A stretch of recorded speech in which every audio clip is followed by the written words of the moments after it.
যখন তুমি নিজের রক্তের মানুষের দ্বারা কষ্ট পাবে, তখন একবার নবী ইউসুফ আলাইসাল্লামের কথা মনে করো। তিনি কিভাবে নিজের ভাইদের দ্বারা প্রতারিত হয়েছিলেন। যখন তোমার বাবা মা না বুঝে তোমার বিরুদ্ধাচারণ করে, তখন নবী ইব্রাহিম আলাইসাল্লামের কথা মনে করো। তার বাবা তাকে আগুনে নিক্ষেপ করার ব্যাপারে ভূমিকা রেখেছিলেন।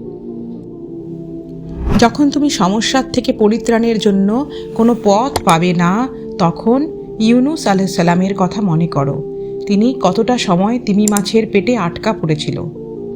যখন তোমার নামে কেউ মিথ্যা অপবাদ ছড়িয়ে দেবে, তখন মা আয়েশা রাদিয়াল্লাহু তাআলা আনহার কথা মনে করো। তার নামে পুরো শহর জুড়ে কুৎসা রটনা করা হয়েছিল। যখন তুমি অসুস্থ, ব্যথায়, যন্ত্রণায় কাতরাতে থাকো, তখন নবী আইয়ুব আলাইসাল্লামের কথা ভাবো।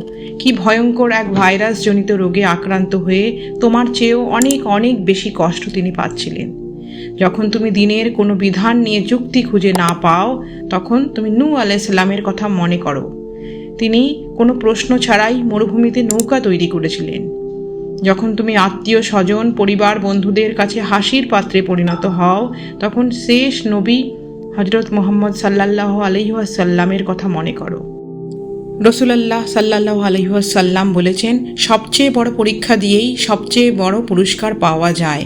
যখন আল্লাহ কাউকে ভালোবাসেন, তখন তাকে পরীক্ষা করেন, এবং যে এই পরীক্ষাগুলো মেনে নেয়, সে আল্লাহর সন্তুষ্টি অর্জন করে।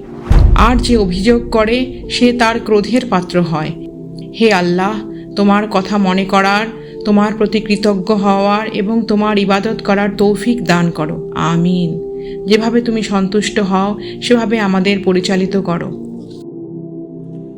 আপনি যদি আল্লাহর উপরে ভরসা করেন, তাহলে আল্লাহই আপনার জন্য যথেষ্ট।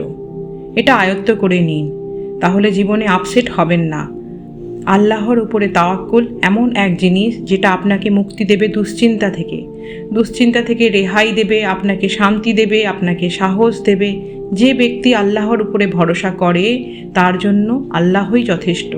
তিনি নিজে বলেছেন, আমি তোমাদের জন্য যথেষ্ট।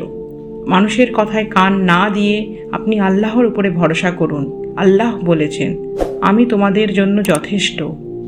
আল্লাহ আপনার পরিস্থিতি বদলে দেবেন, আপনার দুঃখ কষ্ট দূর করে দেবেন, কিন্তু শর্ত একটাই, আল্লাহর উপরে আস্থা, তাওয়াক্কুল। নিজের পরিস্থিতি বদলানোর জন্য আল্লাহর কাছে দুটো গুরুত্বপূর্ণ দোয়া আমি আপনাদের সঙ্গে শেয়ার করছি। 1, হাসবুনাল্লাহ ওয়া নি'মাল ওয়াকিল।